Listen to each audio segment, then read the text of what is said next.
Stop. അങ്ങനെ പോകാൻ വരട്ടെ. വഴി തടയാൻ ഞാൻ മന്ത്രിയല്ല, മാറിയിടാം. ഒരു CD കിട്ടും മറ്റൊരു CD പാരപടന്നിട്ട് രഹസ്യങ്ങൾ ചോർത്തുന്നത് പ്രൊഫഷണൽ എത്തിക്സിനെതിരാണ്. അംഗം ജയിക്കാൻ ഏതടവും സ്വീകരിക്കാമെന്ന് കണ്ണപ്പനുണ്ണി പറഞ്ഞിട്ടുണ്ട്. എന്നാൽ ശത്രുവിനെ എന്ത് വില കൊടുത്ത് തടയാമെന്ന് കായംകുളം കൊച്ചുണ്ണി എന്നോട് പറഞ്ഞിട്ടുണ്ട്. വാചകം പിടിച്ച അണ്ണാക്കിലെ വെള്ളം പറ്റിക്കാതെ മറികണം. അതോർത്ത് നീ വിഷമിക്കണ്ട. എന്റെ അണ്ണാക്ക് ഇഷ്ടം പോലെ വെള്ളം സ്റ്റോക്ക് ഉണ്ട്. ഇത്ര പെട്ടെന്ന് ഞാൻ അകത്ത് കയറി കൂടുമെന്ന് നീ കരുതിയില്ല അല്ലേ? തോട്ടക്കാരന്റെ വേഷത്തിന് ഒത്തിരി ലിമിറ്റേഷൻസ് ഉണ്ടെന്ന് ഇപ്പോഴെങ്കിലും മനസ്സിലായല്ലോടാ. ആക്രി കച്ചവടം കൊണ്ട് അകത്ത് കയറിയെന്ന് വെച്ച് അഗ്രം കണ്ടെന്ന് കരുതണ്ട. തോട്ടക്കാരന്റെ സ്കോപ്പ് ഞാൻ കാണിച്ചു തരാം. ആക്രി കച്ചവടക്കാരന്റെ സ്കോപ്പ് ഞാനും കാണിക്കാം. കാണാം. വരുന്നിടത്ത് വെച്ച് കാണാം. ഒരു പെണ്ണൊരു പുരുഷനോട് സ്വതന്ത്രമായി ഇടപഴകിയാൽ അത് പ്രേമമാണെന്നും പറഞ്ഞ് നടക്കാൻ നിങ്ങൾക്ക് നാണമില്ലേ മിസ്റ്റർ പ്രേം? അരുന്ധതി എന്താ ഈ പറയുന്നത്? അരുന്ധതിയെ പറ്റി ഞാൻ എന്ത് പറഞ്ഞെന്നാ? ഒളിക്കണ്ട. ഉണ്ണികൃഷ്ണൻ എന്നോട് എല്ലാം പറഞ്ഞു. ഉണ്ണികൃഷ്ണൻ? ഏത് ഉണ്ണികൃഷ്ണൻ? നിങ്ങളുടെ ഫ്രണ്ട് ഉണ്ണികൃഷ്ണൻ തന്നെ. ഫോറിൻ സാധനങ്ങൾ വിൽക്കുന്ന പീറ്ററിന്റെ റെപ്രസെന്റേറ്റീവ് ഉണ്ണികൃഷ്ണൻ. നിങ്ങൾ തന്നെയല്ലേ അയാളെ അങ്ങോട്ട് അയച്ചത്? അയ്യോ, അവൻ എനിക്കിട്ട് പാര വെച്ചതാ. അവൻ എന്റെ ഫ്രണ്ടൊന്നും അല്ല. അതും ഉണ്ണികൃഷ്ണൻ പറഞ്ഞു. ഇത് ചോദിച്ചാ ഫ്രണ്ടാണെന്ന കാര്യം നിഷേധിക്കുമെന്ന്. എന്താ എന്താ മിസ്റ്റർ പ്രേം? ഇനി ഞാനൊന്നും മറച്ചു വെക്കുന്നില്ല. ഒരു ആത്മാർത്ഥ സുഹൃത്തിന്റെ വൈകല്യം പുറത്തു പറയുന്നത് ശരിയല്ലെന്നുള്ളതുകൊണ്ട് ഞാൻ മനഃപൂർവ്വം ഒളിച്ചു വെച്ചതാ. അരുന്ധതി എന്നെ തെറ്റിദ്ധരിച്ച സ്ഥിതിക്ക് ഞാനിനി സത്യം പറയാം. ഉണ്ണികൃഷ്ണൻ ഒരു മാനസിക രോഗിയാണ്. മാസത്തിൽ 8 ദിവസം അവന് മെന്റൽ ഡിപ്രഷൻ ഉണ്ടാവും. ഒരുമാതിരിപ്പെട്ട കറണ്ടടിച്ചാലൊന്നും അവന് നോർമൽ ആവില്ല. അതുകൊണ്ട് പള്ളിവാസൽ കൊണ്ടുപോയി നേരിട്ട് കറണ്ടടിപ്പിക്കുന്നത് ഞാനാ. അതോടെ കുറച്ചു ദിവസത്തേക്ക് നോർമൽ ആവുമെങ്കിലും വായിൽ തോന്നിയതൊക്കെ വിളിച്ചു പറയും. ഒരു പ്രേമ നൈരാശ്യത്തിൽ നിന്നാ ഈ അസുഖം തുടങ്ങിയത്. ഏത് പെണ്ണിനെ കണ്ടാലും അവന്റെ സുഹൃത്തുക്കളുമായിട്ട് പ്രേമമാണെന്ന് ആരോപിക്കും. വിവാഹം കഴിച്ചാൽ മാറുമെന്നാ ഡോക്ടേഴ്സ് പറയുന്നത്. പക്ഷെ ആരെങ്കിലും പെണ്ണ് കൊടുക്കണ്ടേ? ഒരു രോഗിയായ ചെറുപ്പക്കാരനല്ലേ, അവൻ എങ്ങനെയെങ്കിലും ജീവിച്ച് പൊയ്ക്കൊള്ളോട്ടെ എന്ന് കരുതിയാൽ ഞാൻ അവനെ അങ്ങോട്ട് പറഞ്ഞയച്ചത്. പീറ്ററിന്റെ റെപ്രസെന്റേറ്റീവ് ആണെന്ന് പറഞ്ഞത് ഉള്ളതാണോ? അയ്യോ, അങ്ങനെ ഒരു കമ്പനിയേ ഇല്ല. പിന്നെ അവൻ കൊണ്ടുവരുന്ന സാധനങ്ങളൊക്കെ ഫോറിൻ ആണെന്ന് കരുതണ്ട, ഒക്കെ ഡ്യൂപ്ലിക്കേറ്റാ. ഇന്നാള് വർക്കിംഗ് വുമൻസ് ഹോസ്റ്റലിലെ ഒരു സ്ത്രീ അവന്റെ പൗഡർ വാങ്ങി തേച്ചിട്ട് മുഖം മുഴുവൻ പൊള്ളി ഒരാഴ്ച ഹോസ്പിറ്റലിൽ കിടന്നു. അയ്യോ, പ്രേം പറഞ്ഞെന്തായാലും കാര്യമായി. ഒരു ഷാമ്പു കൊണ്ടുവരാൻ ഞാൻ പറഞ്ഞിരിക്കോ? അയ്യോ, അതൊന്നും വാങ്ങിച്ച് തലയിൽ തേക്കരുത്. മുടി മുഴുവൻ കൊഴിഞ്ഞ് തല കോഴിമുട്ട മാതിരിയാവും. കൂട്ടുകാരി ഒന്നുമില്ല, ഞാൻ പോട്ടെ. ഐസ്ക്രീം കഴിക്കുന്നു? അയ്യോ വേണ്ട, അവനെ സൂക്ഷിച്ചോണേ. എന്താടി ആ ജോൺസൺ ആൻഡ് ജോൺസണായിട്ടൊരു സല്ലാപം കൂടി ഓടുന്നു? എടിയാ ഉണ്ണികൃഷ്ണനെ വട്ടാണെന്ന്. ഉണ്ണി എന്താ ആലോചിക്കുന്നത്? അടുത്ത ഘട്ടം എവിടാ വയ്ക്കേണ്ടതെന്ന് പറഞ്ഞാൽ മതി, ഞാൻ വയ്ക്കാം. അത് തന്നെ ഞാനും ആലോചിക്കുന്നത്. പ്രേംശങ്കറിന്റെ പുറത്തു വെച്ച കട്ട സ്ഥാനത്ത് തന്നെ കൊണ്ടിട്ടുണ്ട്. ഇനി ഉമ്മൻകോശിയെ കൂടി ഇന്ദ്രപ്രസ്ഥത്തിൽ നിന്ന് പുറത്തിയാടിച്ചാലേ അന്വേഷണം ഈസിയാവും. അയാളുടെ പുറത്ത് വെറും കട്ട വെച്ചാ പറ്റത്തില്ല, നല്ല പാറ തന്നെ വെക്കണം, എന്നാലേ പൊങ്ങാതിരിക്കത്തു. അതിനെന്താ ഒരു വഴി? ആ പ്രേംശങ്കറിന് വാല് പൊക്കില്ലെന്ന് ഉണ്ണിക്കുറപ്പുണ്ടോ? അതെന്താ അങ്ങനെ ചോദിക്കാൻ? കുംഭമാസ നിലാവും കുമാരിമാരുടെ മനസ്സും ഒരുപോലെ വിശ്വസിക്കാൻ കൊള്ളത്തില്ല. അരുന്ധതിയും പ്രേംശങ്കറും തമ്മിൽ ഒരു പ്രേമബന്ധത്തിനുള്ള സാധ്യത അങ്ങനെ അങ്ങ് തള്ളിക്കളയാൻ പറ്റത്തില്ല. അവന്റെ പേരിൽ തന്നെ ഉണ്ടൊരു പ്രേമം, അത് മറക്കണ്ട.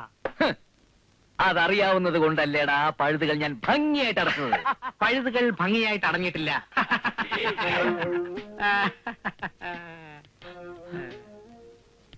ഇത് ഞാൻ സീക്രട്ട് ഫയൽസ് റിപ്പോർട്ട് ചെയ്യും. ഒരു CIDയുടെ മുറിവാതുക്കൾ മറ്റൊരു CID ഒളിഞ്ഞെന്ന് ശ്രദ്ധിക്കുന്നത് ശരിയല്ല. ഒരു CIDയും കൂട്ടുകാരൻ ചമഞ്ഞ് മറ്റൊരു CIDയുടെ രഹസ്യങ്ങൾ ചോർത്താൻ ശ്രമിക്കുന്നത് ഒട്ടും ശരിയല്ല. അതെന്റെ മിടുക്ക്. ഇത് എന്റെ മിടുക്ക്. എന്നാലേ ആ മിടുക്കം കൊണ്ട് നീ അങ്ങ് നടന്നോ. സീക്രട്ട് ഫയൽസിലെ ജോലി ആർക്ക് കിട്ടും നമുക്ക് കാണാം. അത് പിന്നെ കാണാനൊന്നുമില്ല, ജോലി പ്രേംശങ്കർ തന്നെ. അയ്യ, അതങ്ങനെ ഉറപ്പിക്കാൻ വരട്ടെ. മിണ്ടായടാ ഞാഞ്ഞൂലേ. ദേ എന്റെ അസിസ്റ്റന്റ് പറഞ്ഞോണ്ടല്ലോ. അയ്യട ഒരു അസിസ്റ്റന്റ് ജോലി കിട്ടുമെന്ന് ഉറപ്പായില്ല. അതിനു മുമ്പ് ഒരു പേട്ട അസിസ്റ്റന്റിനെ ചോദിച്ചു നടക്കുന്നു. അതെ, എന്റെ കാര്യങ്ങൾ താൻ ഇടപെടണ്ട. താൻ തന്റെ കാര്യം മാത്രം നോക്കിയാൽ മതി. ഓ, എന്റെ കാര്യം നോക്കാൻ തന്നെ ഞാനും പോണത്. അരുന്ധതിയുമായിട്ടൊരു പ്രേമബന്ധത്തിന് വഴിയൊരുക്കി തന്നതിന് പീറ്റർ ആൻഡ് പീറ്റർക്ക് നന്ദി പറയാനാണ് ഞാൻ വന്നത്. Thank you. ഇന്നു മുതൽ ജോൺസൺ ആൻഡ് ജോൺസൺ ഒരു പ്രേമ ലൈനിൽ മൂവ് ചെയ്യാൻ പോകുന്നു. അരുന്ധതി നായരുടെ രഹസ്യങ്ങളുടെ ചുരുളെയ്യാൻ ഇത് ദിബിഷകൾ പാത്രം. ഞാൻ പറഞ്ഞത് ഇപ്പോഴെങ്ങനെയുണ്ട്? ഇനി നമ്മൾ എന്ത് ചെയ്യും? അതിന് വഴിയുണ്ടാ. അരുന്ധതിയെ അവൻ പ്രേമിക്കുന്നത് എനിക്കൊന്ന് കാണണം. എന്തി? ഹലോ ഹലോ, ഞാൻ പ്രേംശങ്കറാ. ഏത് പ്രേംശങ്കർ? അരുന്ധതിക്ക് ഒരിക്കൽ ഗുരുവായൂരിന്ന് ലിഫ്റ്റ് കൊടുത്താ. ഓ, മനസ്സിലായി മനസ്സിലായി. എന്താ വിശേഷം? നേരിട്ട് പറയാൻ ധൈര്യമില്ലാത്തോണ്ടാ ഫോണിലൂടെ പറയുന്നത്. സാറിന്റെ മകളും ഞാനും തമ്മിൽ അടുപ്പത്തില്ല. അരുന്ധതിക്ക് വേറെ വിവാഹം ആലോചിക്കാതിരിക്കാൻ വേണ്ടിയാണ് ഈ വിവരം മുൻകൂട്ടി പറയുന്നത്. പെട്ടെന്ന് കേൾക്കുമ്പോ ഒരു പ്രയാസം കാണും. സാറ് സാവധാനം ആലോചിച്ചൊരു തീരുമാനം പറഞ്ഞാൽ മതി. നിങ്ങൾ എവിടെ താമസിക്കുന്നത്? അത് പിന്നെ ഞാൻ മലേഷ്യ രാജ്യത്തില്. എങ്ങനെയുണ്ട്? എങ്ങനെയുണ്ടാ? സംഗതി കലക്കി.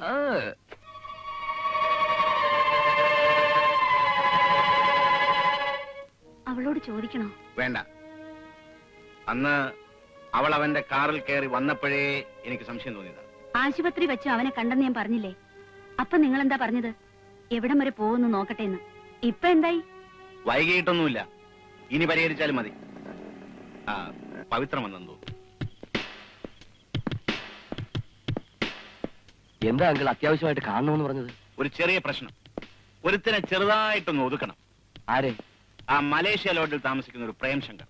എന്താ പ്രോബ്ലം? അതൊക്കെ പിന്നെ പറയാം. പവിത്രം പിക്ചറിൽ വരണ്ട, ആരെ കൊണ്ടെങ്കിലും ചെയ്യിച്ചാൽ മതി. Okay uncle. എന്തിനാവും പ്രേംശങ്കർ ആളെ വിട്ട് തല്ലിക്കുന്ന?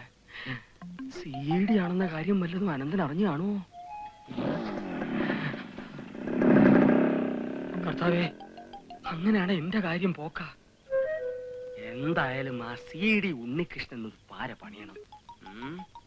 2 CD മാരെ തമ്മി തല്ലിച്ച് പ്രതിബന്ധം ഒഴിവാക്കാൻ പറ്റിയ അവസരമാണിത്. കർത്താവ് ഒരുത്തനുണ്ടെന്ന് പറയുന്നത് ഉള്ളതാ. ഹലോ, CID ഉമ്മൻകോശിയാണ് സംസാരിക്കുന്നത്. എന്നെയും നിങ്ങളെ ഉന്മൂലനം ചെയ്ത് ജോലി തട്ടിയെടുക്കാനുള്ള ശ്രമത്തിലാണ് CID ഉണ്ണികൃഷ്ണൻ. നിങ്ങളെ തല്ലി അവശനാക്കാൻ ഗുണ്ടാകളെ അയച്ചിട്ടുണ്ട്. എടാ ഉമ്മൻകോശി, എന്റെ തടി സംരക്ഷിക്കാൻ എനിക്കറിയാം. അതിന് ആരുടെ ഉപദേശത്തിന്റെ ഒന്നും ആവശ്യമില്ല. നീ നിന്റെ കാര്യം നോക്കിയാ പോരേടാ പുല്ലി.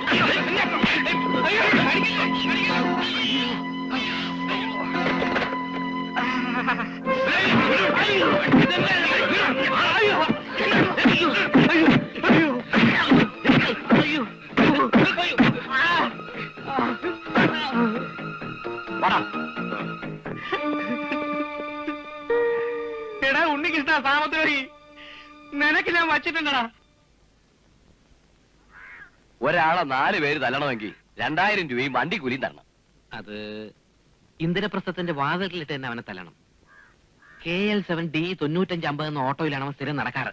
അതൊക്കെ ഞങ്ങൾ കണ്ടുപിടിച്ചോളാം. പ്രതിക്ക് എന്ത് പ്രായം വരും? പ്രായവും വേഷവും ഒന്നും ഒരു പ്രശ്നമല്ല. അവൻ പല പ്രായത്തിലും പല വേഷത്തിലും നടക്കും. ഞാൻ ആദ്യമായിട്ട് കാണുമ്പോ തന്നെ ഒരു 19 വയസ്സുള്ള പ്രൊഫസറുടെ വേഷത്തിലായിരുന്നു. അതുകൊണ്ട് നിങ്ങൾ ഓട്ടോയുടെ നമ്പർ മാത്രം ശ്രദ്ധിച്ചാൽ മതി. ഈ പറഞ്ഞ വീടിന്റെ മുമ്പിൽ അവൻ ആട്ടോയുമായി എത്തുമല്ലോ. എത്തും, തീർച്ചയായിട്ടും എത്തും. ആ, എന്നാ ബാക്കി കാര്യം ഞങ്ങൾ ഏറ്റു. സാർ അഡ്വാൻസ് കൊടുത്തിട്ട് ധൈര്യമായിട്ട് പോണം. പിന്നെ ഇടത്തേക്കാലൊന്നും ഒടിയുന്നോണ്ട് കുഴപ്പമൊന്നുമില്ല കേട്ടോ. ഏറ്റന്നേ. ആ ആട്ടോയുടെ നമ്പർ ഒന്നുകൂടെ പറഞ്ഞേ. KL7D 9550.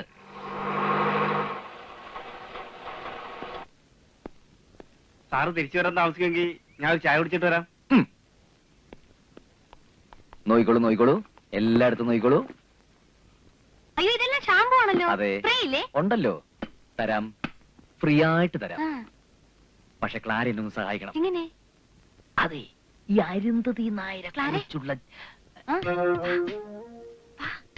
ആ, നമസ്കാരം.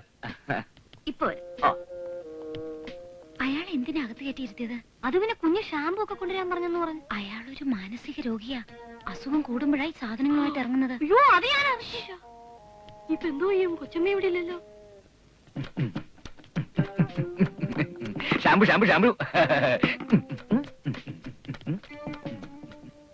അവിടെ തന്നെ നിന്നാലെങ്ങനെ? വാ, വന്ന് സെലക്ട് ചെയ്യേ.